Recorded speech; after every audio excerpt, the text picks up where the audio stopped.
watching Arise, the world's standout news channel. Arise News, awards, and beyond.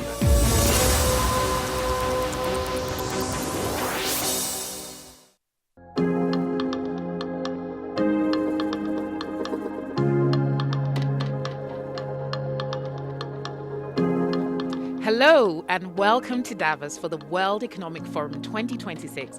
I'm Rolake Akingube-Filani, and we're looking back at the week where the world's power brokers came to talk. And yes, it is as cold as it looks. That's right. I'm Agnes Osakwe. This is the place where deals are floated, alliances are tested, and global headlines get written in real time. And I'm Rodis Odiri from downtown Davos, looking back at all the stories from what organizers are calling the busiest forum ever. So buckle up. Here are the moments that mattered, the conversations that moved markets, and the stories everyone will still be talking about after the private jets have gone home.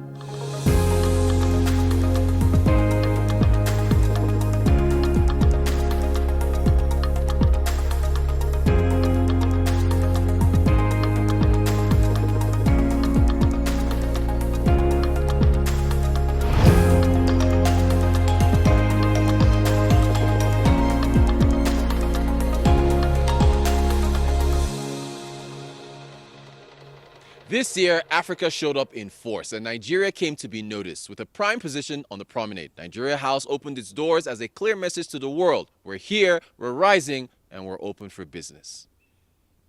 Davos is not for the faint of heart or the light of wallet. For 1 week every January, this quiet ski village turns into the world's most expensive pop-up stage, where influence comes with a price tag and even a small patch of space on the promenade can cost a fortune. But among the familiar crowd of billionaires, CEOs, and heads of state, there's a shift you can feel this year. More delegates from Africa, not here to watch, but to sell a message. Africa is rising, Africa is investable, Africa is open for business. And so there's never a better time than now to come and invest in Nigeria. At the front of that push is Nigeria, Africa's most populous nation and one of its biggest economies. Nigeria House has taken one of the prime spots on the promenade, and it's become one of the busiest and most talked about national bases at the forum. Nigerian House represents a deliberate statement. We see it as a platform where Nigeria constructively engage with global partners. We also see it as a space where policy hopefully meets capital, where ambition meets execution, and perhaps also where partnerships are shaped around a shared global priority. Inside, the design is doing diplomacy. Power polished up in chandeliers, softened with traditional Nigerian artisan craft. And the pitch is clear. This is modern Nigeria, confident, connected, and ready for capital. Even the catering plays its part. Jollof rice on the menu, a taste of home, served in the middle of the global elite. As Davos awaits the arrival of US President Donald Trump, who's been talking of tariffs and an American-first agenda, Nigeria House is sending a very different message. We have to work together to solve our global challenges. We're talking about a world seeking energy security, a world also that is trying to digitally transform, providing economic resilience, stability, as well as sustainable growth, as well, again, as inclusive development, especially in the countries of the global south, where Nigeria belongs. The packed program of events and discussion panels is packed with business leaders and entrepreneurs, all pushing a similar message: A rising Africa and global cooperation benefits us all. We are living at a very, very important and critical time in modern history. The demand for critical minerals, which is largely driven by the global energy transition. So the demand for all these minerals is what is actually driving policies today. And if you look at the sea's natural resources, which the global world economy cannot survive without today, we all have all these in Nigeria. Back home, Nigeria's economic realities are in sharp focus, and so questions remain about whether Davos is worth the price of entry. Organizers say the week has delivered and that these conversations matter. But behind the reception and the branding, the test is simple. Will the capital flow, and who will benefit when it does?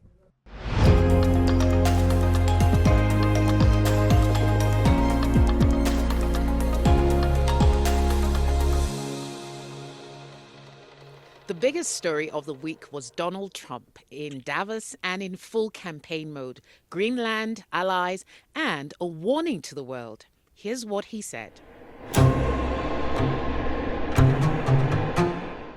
What markets heard in Davos was not a speech designed for applause. It was a signal-setting exercise. Well, thank you very much, Larry. It's great to be back in beautiful Davos, Switzerland, and to address so many respected business leaders, so many friends, few enemies.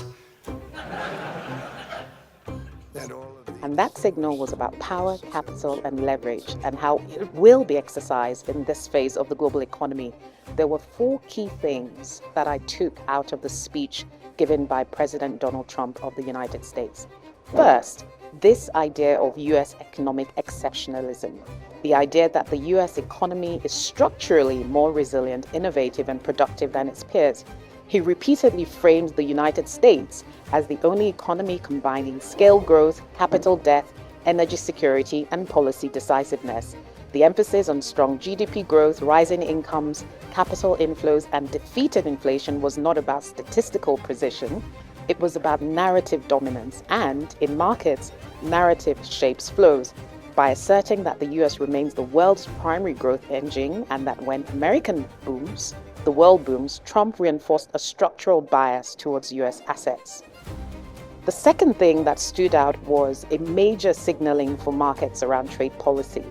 Trump framed tariffs not as temporary distortions, but as successful revenue-generating tools that reduced trade deficits, boosted exports, and reshaped bargaining power.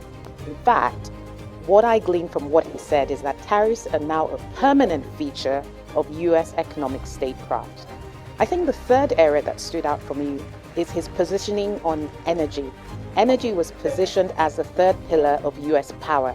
Trump's emphasis on rising oil production, fast-tracked nuclear approvals, and outright rejection of climate-first industrial policy signals regulatory clarity for fossil fuels and nuclear energy in the U.S. For markets, this introduces a bearish undertone for global oil prices over time, strengthens the investment case for nuclear and grid infrastructure, and deepens the policy divergence between the US and Europe.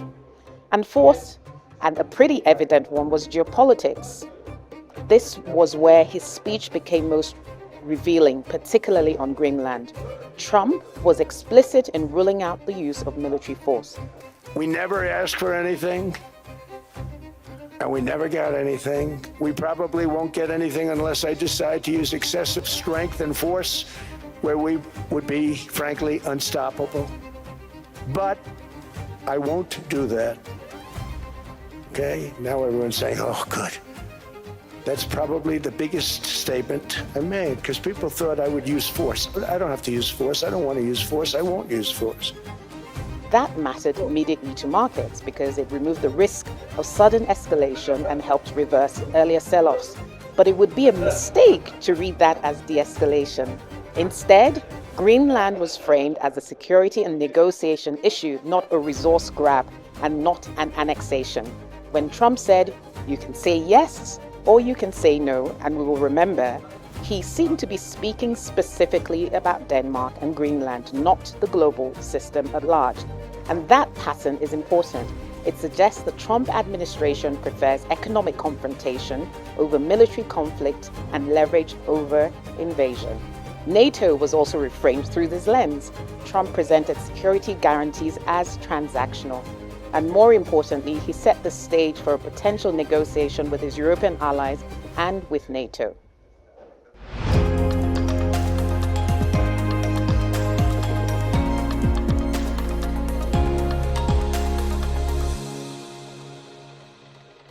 But Davos isn't only about one man, it's a whole ecosystem. Thousands of delegates, hundreds of sessions, and an endless supply of panels where everyone insists that the world is changing, and they're the ones changing it.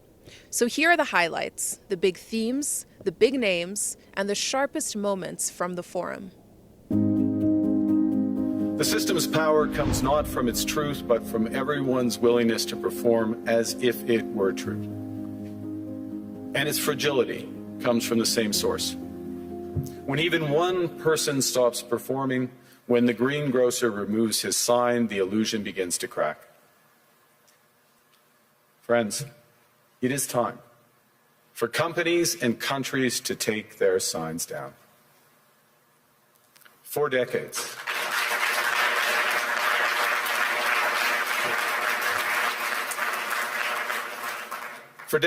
countries like Canada prospered under what we called the rules-based international order. We joined its institutions, we praised its principles, we benefited from its predictability. And because of that, we could pursue values-based foreign policies under its protection. We knew the story of the international rules-based order was partially false, that the strongest would exempt themselves when convenient, that trade rules were enforced asymmetrically. And we knew that international law applied with varying rigor depending on the identity of the accused or the victim. This fiction was useful, and American hegemony in particular helped provide public goods, open sea lanes, a stable financial system, collective security, and support for frameworks for resolving disputes. So we placed the sign in the window. We participated in the rituals, and we largely avoided calling out the gaps between rhetoric and reality. This bargain no longer works. Let me be direct. We are in the midst of a rupture, not a transition. Over the past 2 decades, a series of crises in finance, health, energy, and geopolitics have laid bare the risks of extreme global integration. But more recently, great powers have begun using economic integration as weapons. Tariffs as leverage, financial infrastructure as coercion, supply chains as vulnerabilities to be exploited. You cannot live within the lie of mutual benefit through integration when integration becomes the source of your subordination. The multilateral institutions on which the middle powers have relied, the WTO, the UN, the COP, the architecture, the very architecture of collective problem solving are under threat. And as a result, many countries are drawing the same conclusions, that they must develop greater strategic autonomy in energy, food, critical minerals, in finance and supply chains. We shouldn't allow the rise of hard power to blind us to the fact that the power of legitimacy, integrity, and rules will remain strong if we choose to wield them together. Which brings me back to Havel. What does it mean for middle powers to live the truth? Well, first, it means naming reality. Stop invoking rules-based international order as though it still functions as advertised. Call it what it is, a system of intensifying great power rivalry where the most powerful pursue their interests using economic integration as coercion. It means acting consistently, applying the same standards to allies and rivals. When middle powers criticize economic intimidation from one direction but stay silent when it comes from another, we are keeping the sign in the window. It means building what we claim to believe in. Rather than waiting for the old order to be restored, it means creating institutions and agreements that function as described. And it means reducing the leverage that enables coercion. That's building a strong domestic economy. It should be every government's immediate priority. And diversification internationally is not just economic prudence, it's a material foundation for honest foreign policy, because countries earn the right to principled stands by reducing their vulnerability to retaliation. Dear friends, everyone remembers the great American film Groundhog Day with Bill Murray and Andy McDowell. Yes, but no one would want to live like that, repeating the same thing for weeks, months, and of course for years. And yet, that's exactly how we live now. And it's our life. And every forum like this one proves it.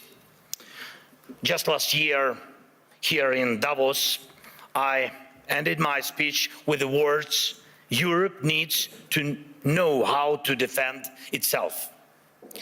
A year has passed, and nothing has changed. We are still in a situation where I must say the same words, but why? The answer is not just about the threats that exist or may appear. Each year brings something new for Europe and for the world. Everyone turned attention to Greenland. And it's clear most leaders simply are not sure what to do about it. And it seems like everyone is just waiting for America to cool down on this topic, hoping it will pass away. But what if will not? What then? There was so much talk about the protests in Iran, but they drowned in blood. The world has not helped enough the Iranian people, and it's true. It has stood aside in Europe holidays. By the time politicians came back to work and started forming a position, the Ayatollah has already killed thousands. And what will Iran become after this bloodshed? If the regime survives, it sends a clear signal to every bully: kill enough people and you stay in power. Who in Europe needs that message to become a reality? And yet Europe hasn't even tried to build its own response. Let's look at the Western Hemisphere. President Trump led an operation in Venezuela, and Maduro was arrested, and there were different opinions about it, but the fact remains: Maduro is on trial in New York. Sorry, but Putin is not on trial. And this is the fourth year of the biggest war in Europe since World War II. And the man who started it is not only free, he is still fighting for his frozen money in Europe. And you know what? He is having some success, it's true. It's Putin who's trying to decide how the frozen Russian assets should be used, not those who have the power to punish him for this war. Thankfully, the EU decided to freeze Russian assets indefinitely, and I'm grateful for that. Thanks Ursula, thanks Antonio, and all the leaders who helped. But when the time came to use those assets to defend against Russian aggression, the decision was blocked. Putin managed this, yes, managed to stop Europe, unfortunately. Next point. Because of the America's position, people are now avoiding the topic of the International Criminal Court. And that's understandable. It's American historical position. But at the same time, there is still no real progress on establishing a special tribunal for Russian aggression against Ukraine, against the Ukrainian people. And we have an agreement, it's true, many meetings with staff and actual work happening inside. What's missing? Time or political will? What we have focused on first and foremost under the Tinubu administration is macroeconomic reform, and we have pretty much gone very far on that. The indices show that. We've stabilized our currency, foreign exchange is available. I can come to Davos and use my Nigerian card. So that it's working. First of all, it's working. There's no limit. We have also removed subsidies, particularly petroleum subsidy. But at the same time, we have put in place regulatory frameworks, legal frameworks. There are laws in place, Electricity Act, for instance, that allows for you. So it's uncoupled the distribution, transmission, power generation, and created opportunities for businesses, for private sector to come into any of the subsectors and set up and take advantage of that, I should say, decoupling, feed-in tariffs. But of course, there's a gap because you need to also sensitize private sector. They need to understand the opportunities that exist therein. And this is something that we also face in our regional economic community. So many legal and regulatory frameworks have been created, but private sector is sometimes not even aware of the opportunities. ECOWAS trade liberalization scheme that you register your products and you're able to move them freely without paying taxes within the region. So all of that is going on.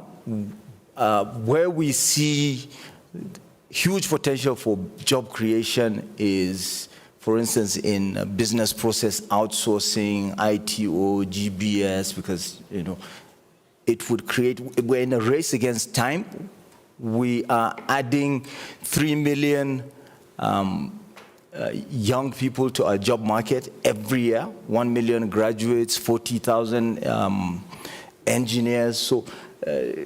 Then at the same time, within Nigeria, we've created the National Credit Guarantee Company because we see the advantage of and the multiplier effect of credit guarantees. We have also put in place a National Consumer Credit Agency, so it allows for credit history and all of that. So it's a nation of entrepreneurs, and putting all of these frameworks in place unleashes, the potential that has always existed. The overall goal of my companies is to maximize the future of civilization, like basically maximize the probability that civilization has a great future, and to expand consciousness beyond Earth. So if you take SpaceX, for example, that SpaceX is about advancing rocket technology to the point where we can extend life and consciousness beyond Earth to the moon, to Mars, eventually to other star systems. And I think we should always view consciousness, life as we know it, as precarious and delicate, because to the best of our knowledge, we don't know of life anywhere else. I'm often asked, are there aliens among us? And I'll say that I am one, but... Or you're from the future. They don't believe me. Okay. But I think if anyone would know if there are aliens among us, it would be me. We have 9,000 satellites up there, and not once have we had to maneuver around an alien spaceship. So I'm like, I don't know. Bottom line is, I think we need to assume that life and consciousness is extremely rare, and it might only be us. And if that's the case, then we need to do everything possible to ensure that the light of consciousness is not extinguished, because we're effectively, the way I view it is, the image in my mind is of a tiny candle in a vast darkness, a tiny candle of consciousness that could easily go out. And that's why it's important to make life multiplanetary, such that if there is a natural disaster or a man-made disaster on Earth, that consciousness continues. That's the purpose of SpaceX. Tesla is obviously about sustainable technology, and also at this point we've sort of added to our mission sustainable abundance. So with robotics and AI, this is really the path to abundance for all. If you say, people often talk about solving global poverty, or essentially how do we give everyone a very high standard of living. I think the only way to do this is AI and robotics, which doesn't mean that it is without its issues. I mean, we need to be very careful with AI. We need to be very careful with robotics.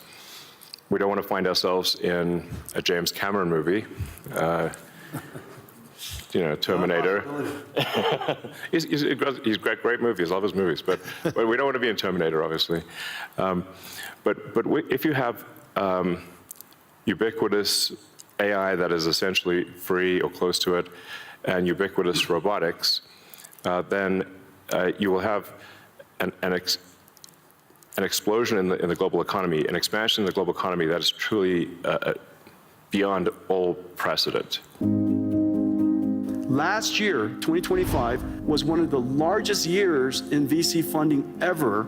And last year, most of the funding went to what is called AI native companies. These are companies in healthcare, they're companies in robotics, they're companies in manufacturing, financial services. All of the large industries in the world, you're seeing huge investments going in to those AI natives, because for the first time, the models are good enough to build on top of. The AI bubble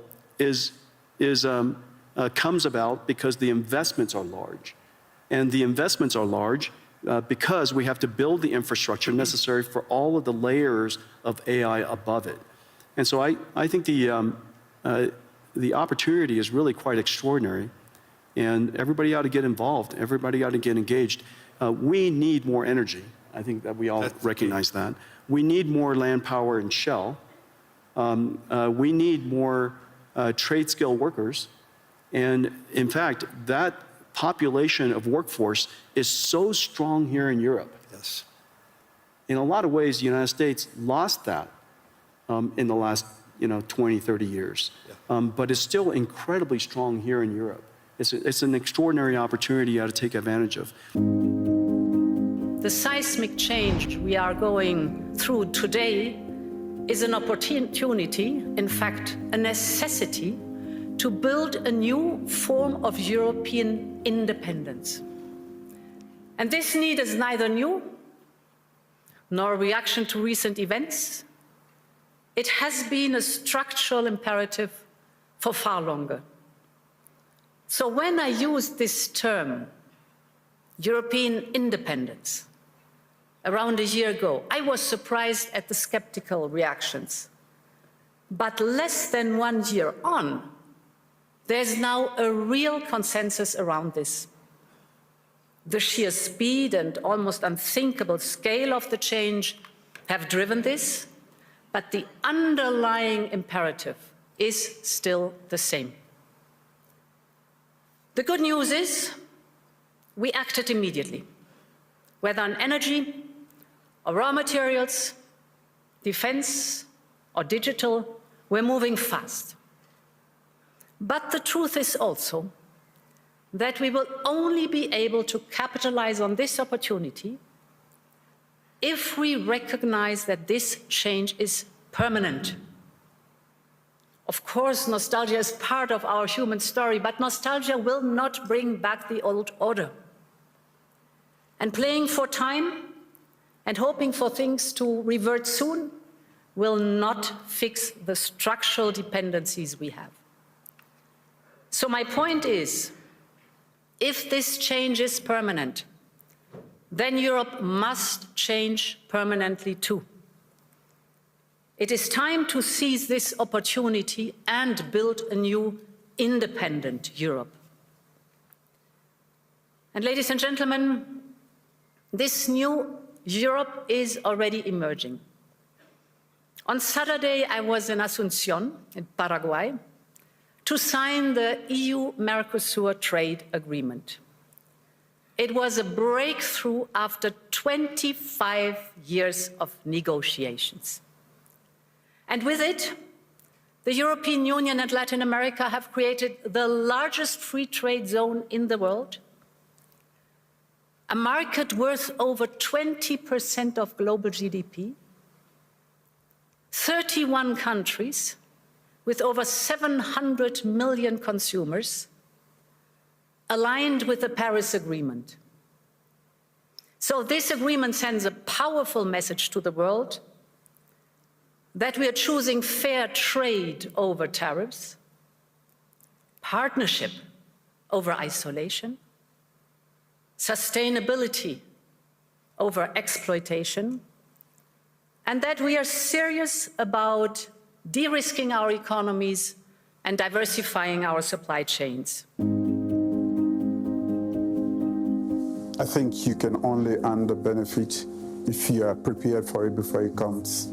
The necessary infrastructure and also the readiness of the people in terms of the fit-for-purpose education to benefit from what is happening in the world.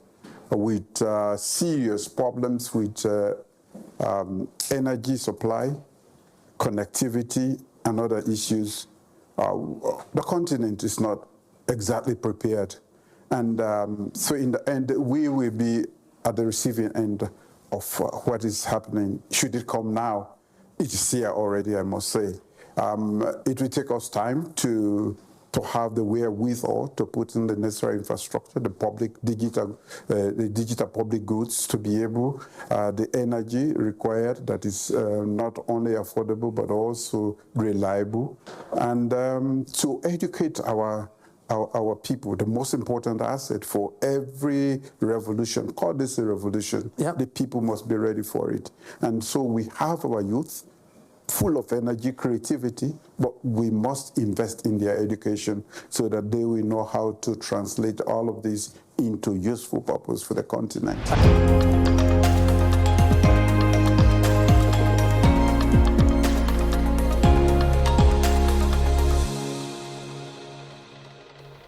New technology was on display at Davos, and the big players in the tech industry were here in their thousands. Owando CEO Wale Tinubu says he thinks the majority of cars in Nigeria could be powered by electricity in just 20 years. Let's take a look. Here in Davos, discussions are anchored on one idea: Nigeria is open for business. We need to project Nigeria. We need to project our continent. There's wonderful things going on that the world needs to know. Is this idea that Nigeria is ready for business really a reality, given how insecure and unstable the situation still is in large swaths of the country? Well, I would beg to differ. I don't think we're unstable in large swaths of the country. I think there's instability probably in less than 2% of the geographical landmass of Nigeria. But insecurity persists as Nigerians on the ground live with the challenges of instability. And in spite of it, the wheels of the economy have not stopped turning. What is most profound about Nigeria is the birth and the emergence of private capital, indigenous capital, with what the major companies are doing. In one generation, you're seeing Nigerians create multinationals who are opening branches all over Africa.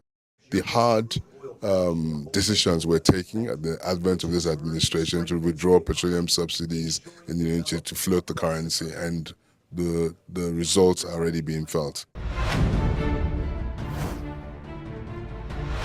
Nigeria now looking to new technologies to drive development. China today, 1 in 2 cars being produced are electric.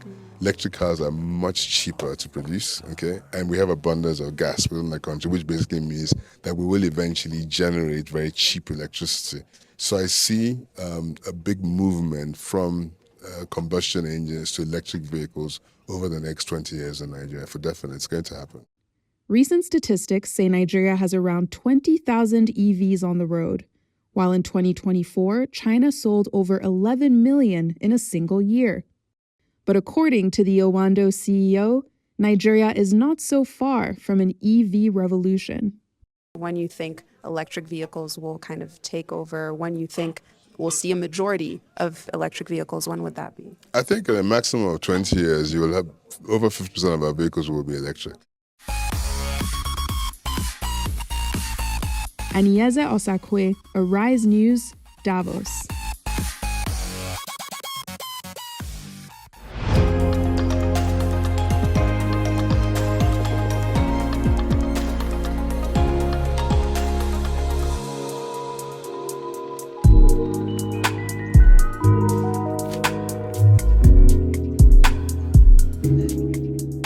Davos matters because it's one of the few places on Earth where the people who run governments, the people who run companies, and the people who are building the future end up in the same small space at the same time. It's not a summit where treaties get signed on camera. It's where priorities get set, alliances get tested, and deals get started. The agenda here on war, energy, trade, AI, and the cost of living doesn't stay in the Alps. It filters into policies, into prices, into jobs, and into the decisions that shape what everyday life looks like, far from the snow. One of the things that you said on the panel is that intra-Africa trade is 15 to 20%. We've talked about the very large informal trading market. What are the critical, maybe your top 2 priority reforms that we need to implement, consolidate, and institute to see that 15 to 20% go to 50%, if you like, over the next few years? 2 things. One, we need to add value to our products, even for the intra-Africa market, because we are trading even with each other. We have mostly commodities and raw materials that we're trading. And 60% of our exports elsewhere is all still raw commodities. And I know it's changing, and African leaders are recognizing now that they have to change. So they're making moves. But we need to accelerate that, add value. That way we can trade different products to each other. I'm very excited that Nigeria might be able to take over the African market in textiles and apparel, because we have powerful people in fashion. You're a true representation. Yeah, and if we can scale it, and the Honorable Minister of Commerce, of Industry, Trade and Commerce says industry, trade and commerce. And investment. And investment. I'm missing one word, industry, trade and investment. Says we're already working on trying to scale up some of this. We need to scale it so we can capture the African market, because we have a strong advantage in that particular area. Ditto pharmaceuticals and some other areas that one could talk about. So you can see. And digital trade. Yes. And digitally delivered services trade. Our women and our young people are doing amazing things. Honestly, you know, I have to admire them. Agnes, you've spoken about your worries over the spread of authoritarianism across the world. And Zainab was just talking about protests. And we've seen a number of protests flare up in different regions. As we march towards 2050, the protests seem to be matching, well, I'm going to put that to you. Do you think the protests are matching the spread of authoritarianism? And is authoritarianism essentially, is there a check on it, in your view? Well, authoritarianism is galloping, it's increasing. It's not just an Amnesty International finding, it's a finding of everyone who research human rights, democracy, and so on. Some of the most long-term studies have concluded that right now we're back to 1985 level in terms of how many people in the world live in so-called democracies. So we have lost some count since 1985. Since the fall of the Berlin Wall, all the progress, we've seen a U-turn for people around the world. Authoritarianism is quick. Democracy takes a very long time to be established. Look at the United States, 12 months of Donald Trump in the White House, and it is a playbook of how authoritarian practices get embedded into every institutions, from attacks on freedom of expression, freedom of the media, academic freedom, freedom of association, attacks on dissent, creation of new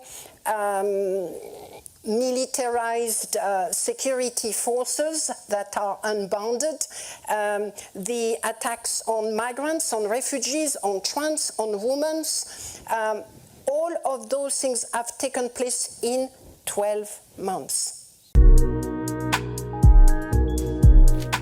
Very quickly, sir, can you tell me why it was so critical for solid minerals to have a presence at Davos this year?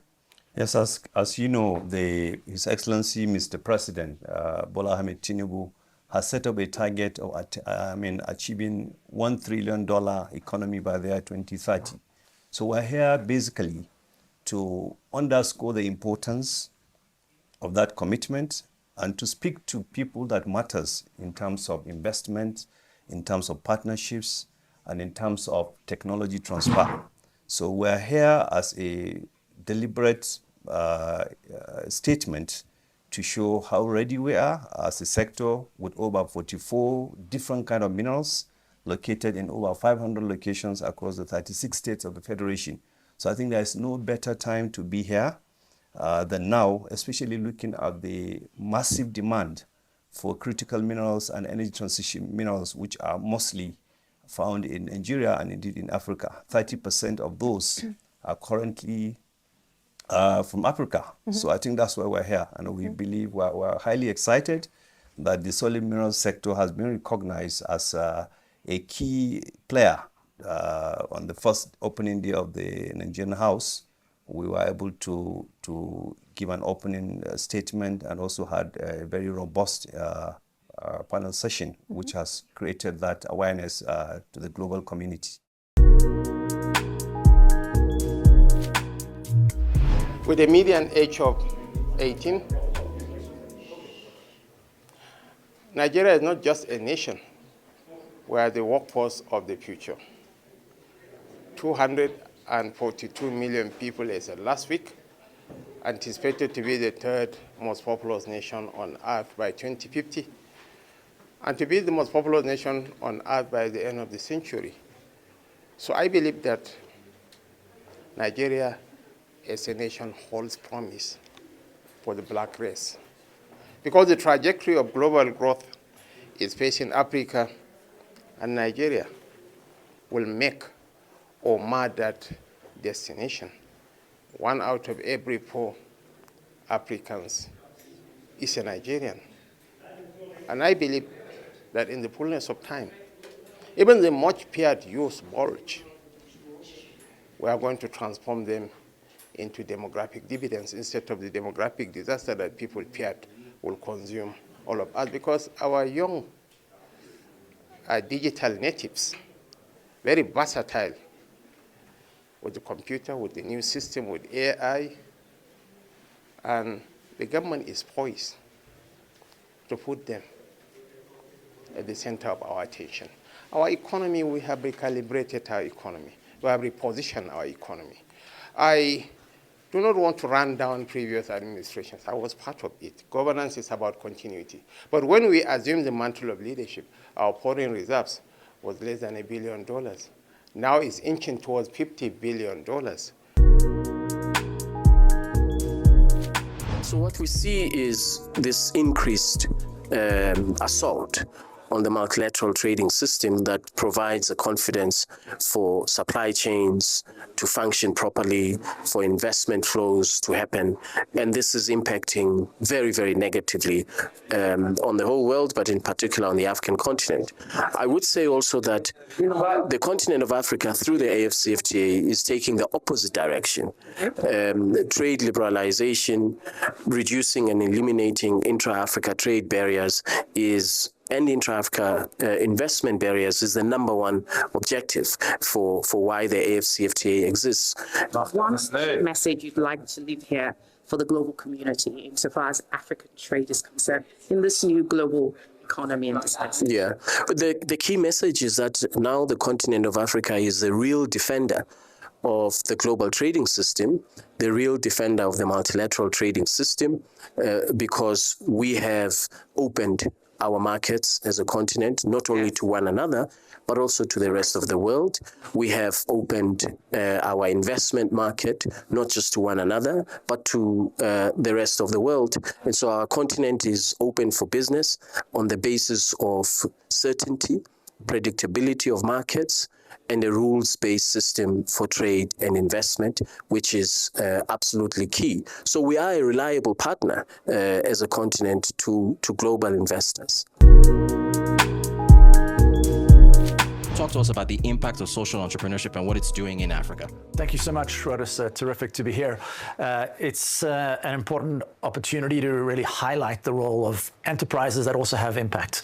Right now in the world, development aid has reduced by almost 2/3. And so it's really time for local sustainable models that actually work, that can help both grow, create jobs, as well as actually meet some of the needs around education, opportunity, livelihoods, and inclusion. So there's never been data on social entrepreneurship in Africa before. This is the first report, the State of Social Enterprise Africa, together with the African Union, Motsepe Foundation, SAP, and a few other important partners, local partners like Africa Forward, to collect data and actually get a sense of, well, what's happening. You mentioned some of the numbers, 2.18 million social enterprises, and your revenue figure is actually 10 times less than it actually is. It's 96 billion. 96? Which is 3.2% of the GDP of Africa. Thanks now, for the correction. That's huge. What's important about that is this is all happening organically. Yeah. There are only 6 African countries that actually have policies that incentivize this, or funds, or regulations. And we know this. We're asking for jobs for young people. We're asking for jobs for women. 55% led by women, 1/3 led by young people who are more likely to employ other young people. This is a growth engine pathway, not the only one, but an important growth that there's been no investment into it. And so the potential for scale is significant if each of those enterprises had better investments, more opportunities, less or more regulation, depending on what's going to be enabling. And if each employed 3 more people, we would 3x what's actually happening.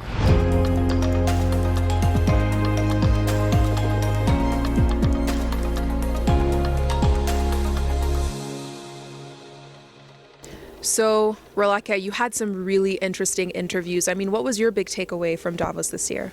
You know, it's so interesting because the world was so caught up with the Trump issue, the Greenland issue, coming to Davos. So stories around Africa and Nigeria could easily just have gone under the radar. But I think what was really interesting that in an ironic way, it actually positions Africa and Nigeria to really build closer integration from a trade perspective, which then allows the continent, Nigeria and many of the other big economies in Africa, to actually speak with one voice on the global trading table. So I think for me, that was one big takeaway.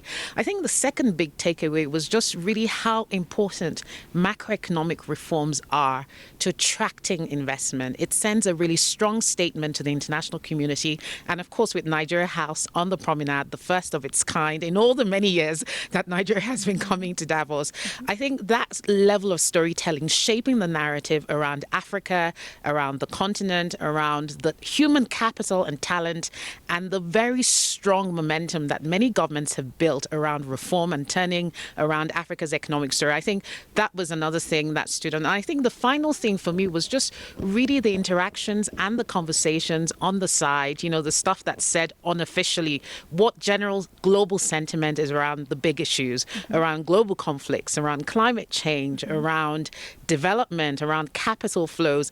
And I think you get the sense that, yes, the multilateral order is fracturing. Globalization is no longer such an in thing, but people still want to collaborate. They still want to reach out across borders. They still want to have conversations. They want to build that synergy and create scale, whether that's enterprise at SME level or whether that's governments coming together and locking heads around the big development issues or the fracturing of supply chains.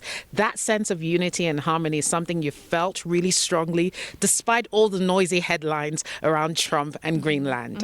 What about you, Anise? Yeah, I mean, I think you made such good points. Clearly, the Trump story was the biggest one, whether we like it or not. Unfortunately, he always kind of, for lack of a better term, kind of sucks out all of the energy out of the room.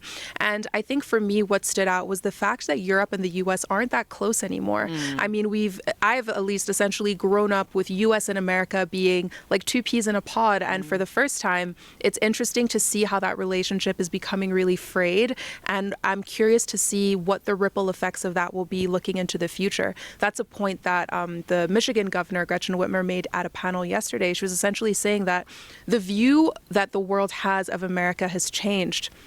And as a result, so many countries are kind of forcing themselves to have to do some internal thinking, some deep thinking about where do I position myself? And I think that, like you said, it gives Africa a really interesting opportunity to come together, speak as one voice, as you said. And, the fact that we're kind of a few years after the African Continental Free Trade Agreement was signed, it'll be interesting to see whether that really takes off. I mean, it was talked about so much at the forum this year. It's been talked about so much ever since it was signed in 2019, but I think that there's a sense that people on the continent, people in Nigeria, still have yet to really feel the impact of it in their daily lives. Yes. And I think that that's something we really need to look out for. And like you said, having Nigeria House was such an incredible sight to see. It was symbolic. It was important. And, from the creative industry to artificial intelligence, tech, agriculture, it's like we were touching on all of these subjects, but from a Nigerian perspective. Absolutely. And I think that that was a really powerful thing. And, I have to ask, Anise, it was your first time at Davos. So did it meet your expectations? What did you think? Was it as incredibly overwhelming as many people make it out to be? I think, yes, it was. I mean, it's such a concentrated place of power, of leaders, of experts in their fields. But it's such a small area, and it really feels like so many of the world's critical conversations are taking place over the course of this week, and you feel that. And I think that we kind of come at it from an interesting perspective, reporting from a Nigerian angle, because we kind of get to see how the rest of the world shapes how we decide how we want to conduct our businesses as well. So, no, it was a great experience. We got lucky with the weather, I think. You said that it was really cold in previous years. Yes, but it was indeed. And I really love what you said about seeing things from an African and Nigerian lens, because, with all the talk about Trump, you always had to pinch yourself to say, actually, you know what, you're here for Africa, you're here for Nigeria, you're here to tell the people back home about what's going on and how it impacts their lives. And I think you said something really pertinent, the idea that with all these lofty goals and ambitions about global development and world trade and global finance and markets, people back home will be asking one simple question: what does this all mean for my pocket? Right? The ordinary man on the street. And I think it's important for us to be able to translate the outcomes here, using media as a fantastic platform to actually force real change at the policy level and through governments on the African continent. So really, really interesting stuff there. But actually, we came here with one more person, and he wrote us. Where is Rotus? Good point. Where is he? Rotus. We'd love to hear your thoughts. Well, my big takeaway from the forum this year is that dialogue is still important, despite all the geopolitical concerns. That is the theme of this year at Davos, and I think it really played out. Despite all the geopolitical tensions, despite all the aggression, dialogue is still what everyone has to come to do at the table at the end of the day.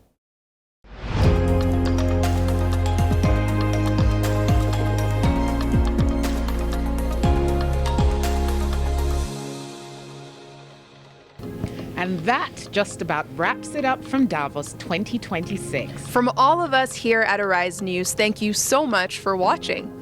The deals will be debated, the promises will be tested, and Arise News will keep bringing you the best analysis. Listen, it's been fun, but we're going to sign off. It's been a long week. Yes, it has. See you next year. Now we need to get really warm. Absolutely.